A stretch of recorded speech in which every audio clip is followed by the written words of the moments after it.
Good morning, it's Bronwyn. I figured out why I was feeling sick yesterday.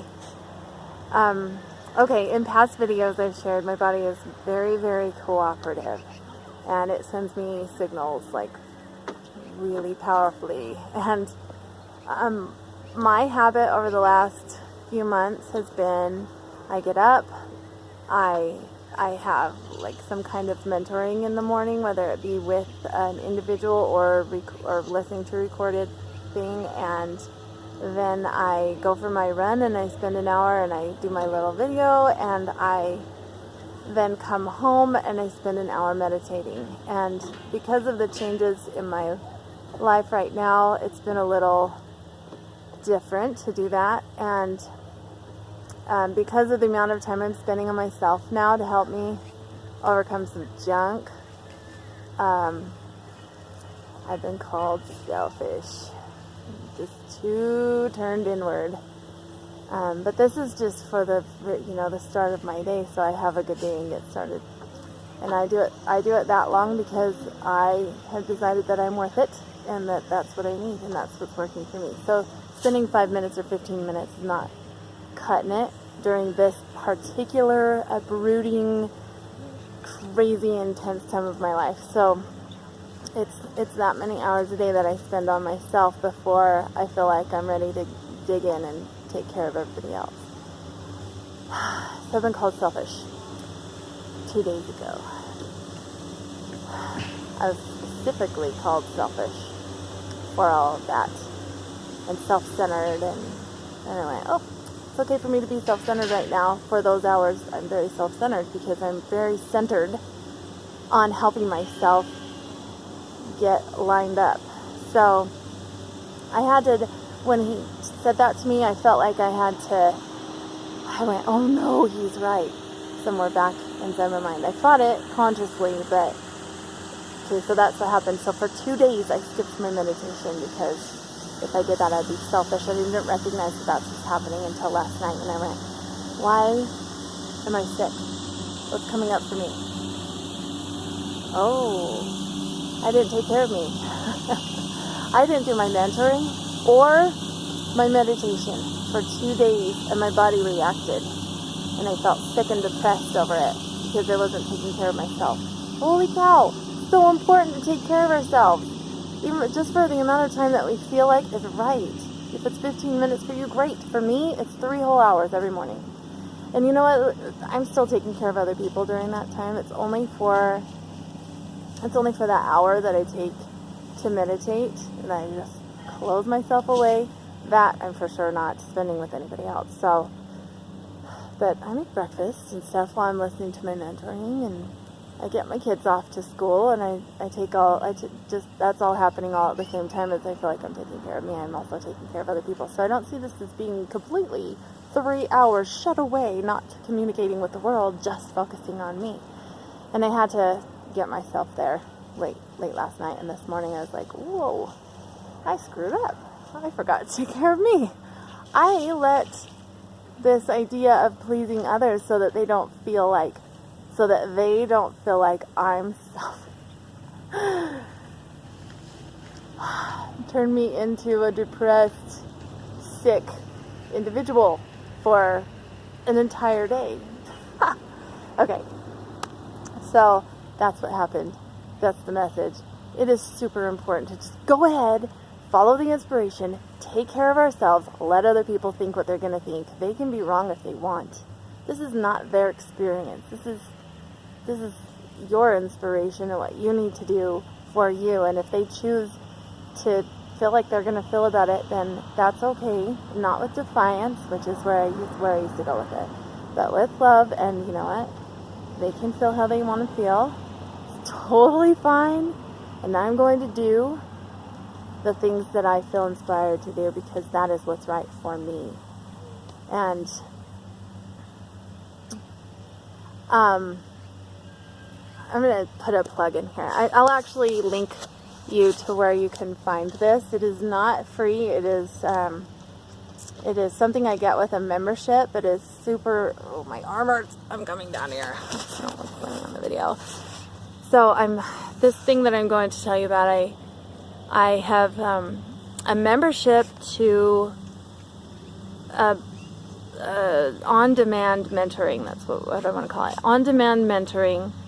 It's just a whole bunch of video mentoring where I get tons and tons of messages, far deeper than I could even imagine. In fact, I find things deep in there all the time. And I found, I'll link you to it, okay? And you will need a membership in order to access what I'm telling you about. But there's also a free membership where you can access a whole bunch of really good stuff in there too. So I'm recommending that. But I'll put a link in here. And I found this thing about consciously creating your marriage a couple of days ago. And I'm so supported by this, because here's the thing that was said to me. Not to me, but to everyone, but this struck me, and it's been coming back into my mind over and over and over again. Marriage is the only situation in this life where one person with their agency and another person with their agency that never merges are expected to go through life like a three-legged race. They're expected to figure out how to walk together and still maintain their individual agency, because one person has no responsibility for the other person's personal salvation and progress and all of that. So here we are with our agency in a relationship that ties us to that person, and we still have to recognize that we have our own agency. We have to walk together.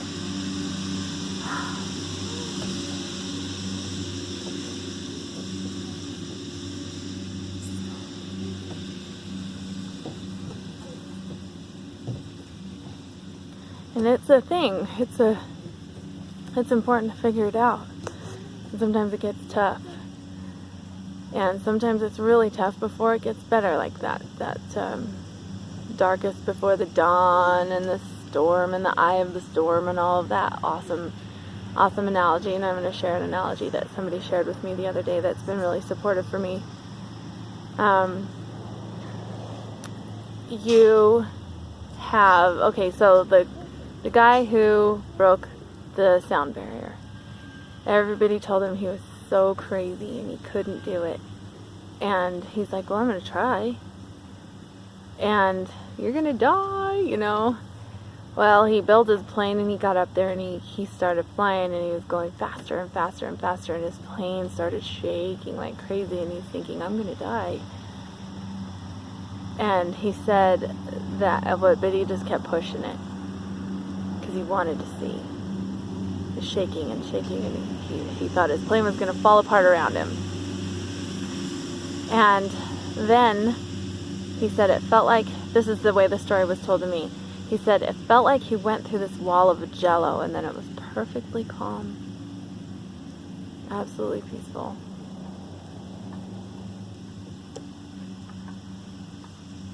Now, in the past, I've had this false conception, this false tradition, false belief, limiting belief, whatever you want to call it, that we like make up our storm, like create our storm.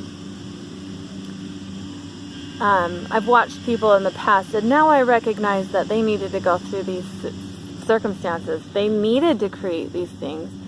They needed to follow those promptings in order to create the experience that they have, so that they have the story that they have to tell now. And that story is their experience and how they came to this point. And they needed to come to this point, and you know what? God knows best. So, but I judged.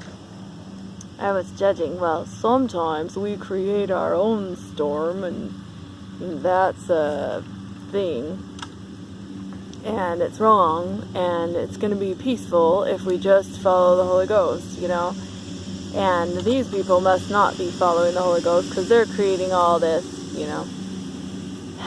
And the bottom line is, now I'm seeing that the experience that they went through, even though it was a stumbling block, it was a, how do I put this?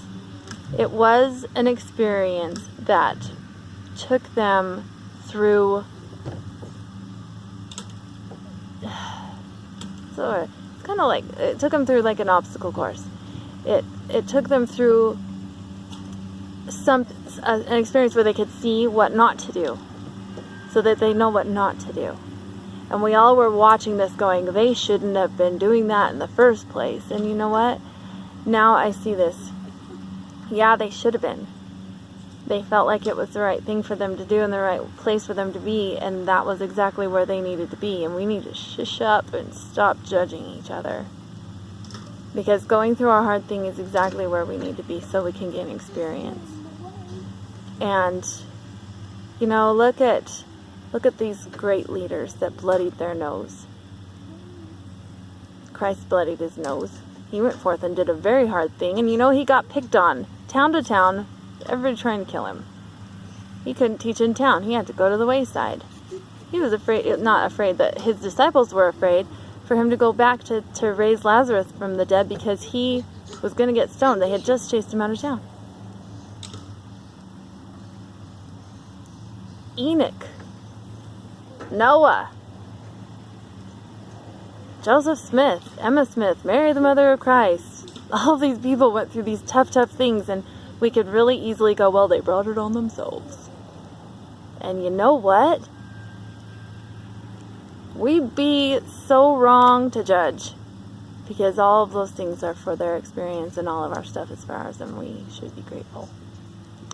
That is my message for the day. That is what I have learned, and I am so grateful for the opportunity to get solid in that. And I leave that with you to think on, and I'm going to go think on it too, and I'll talk to you later. Bye-bye.